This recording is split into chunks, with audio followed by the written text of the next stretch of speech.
เบื้องถึงก่อกวงไก่จนสุดลูกตาและสองเฮาจากกันก็แสนนานวันสักสุดท้ายที่เฮาได้เอ่ยลาแววตาสุดท้ายมือนั้นค่อยยังจือมันเป็นภาพสุดท้ายคือความจำสุดท้ายที่เฮาได้หายใจใกล้กันกอดอุ่นๆจากสองมือคู่นั้นยังมีกลิ่นไอ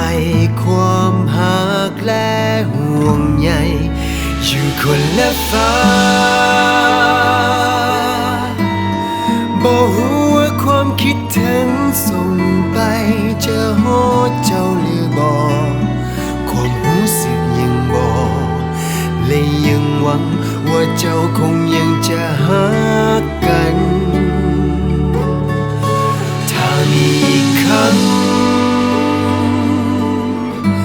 ขอเพียงอีกครั้งหนึ่งให้เฮาได้กลับมาพบกันมีหลายคำอยากบอกหลายสิ่งอยากถามเจ้าตอนนี้ยังคิดฮอดกันอยู่หรือบ่